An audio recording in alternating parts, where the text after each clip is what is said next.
how to take any sound to advance, please say some ideas. One way you can think about it is just by simply, are you playing major chords? Then from there, are you moving to major sevens, dominant sevens?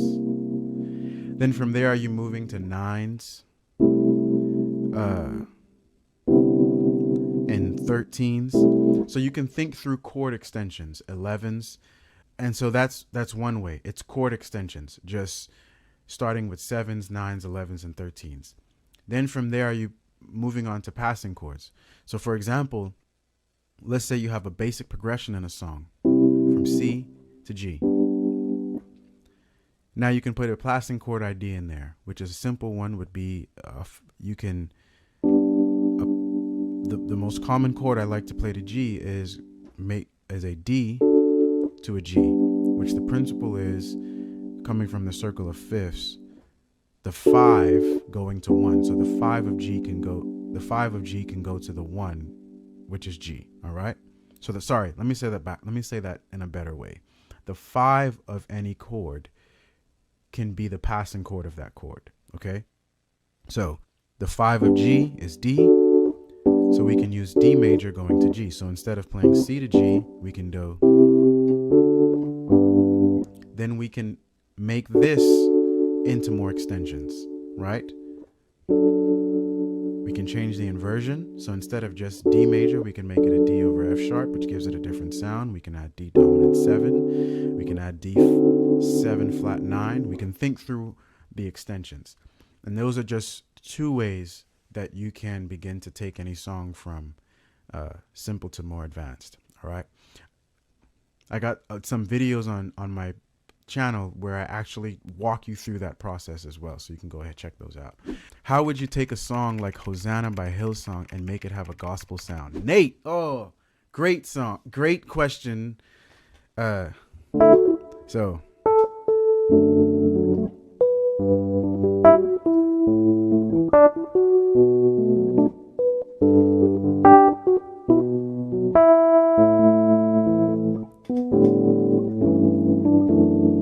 Cool.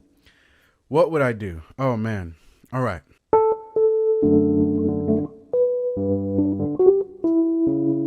I'm going to start to add grace notes to the melody.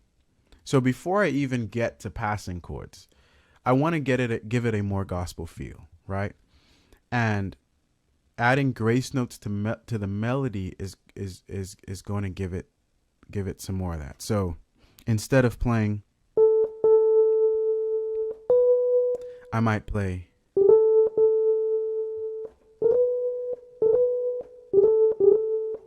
so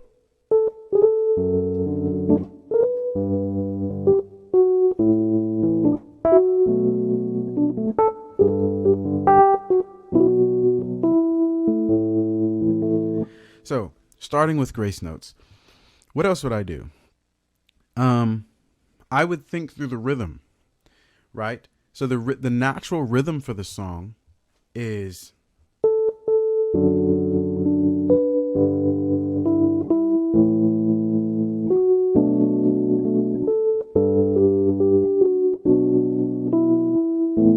it doesn't the rhythm, the feel of it is different, right?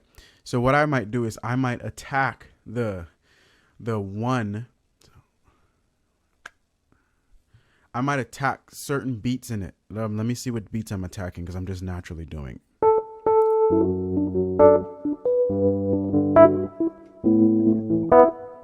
So I might attack the 2 and the 4 more. So what I mean by that, and this is good for everybody to understand in playing rhythm, is emphasizing the 2 and the 4, or emphasizing the snare drum helps you to give you a more rhythmic feel on the piano. So like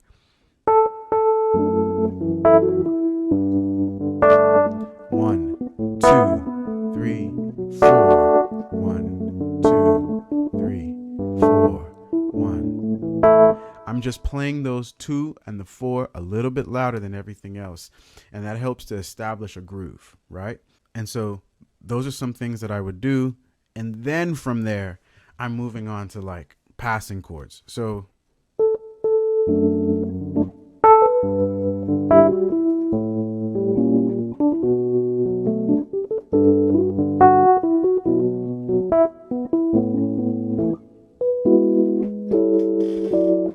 So I'll just tell you what that is.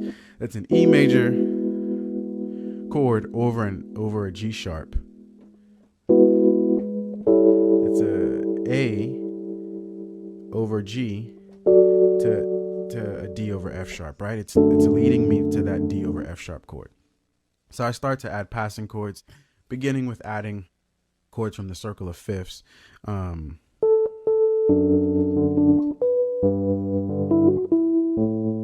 And sometimes I might even substitute some of the chords within what I'm playing. So like you go to an A there, but instead of going to that A, I might just substitute that for the B flat diminished chord that leads to the B. So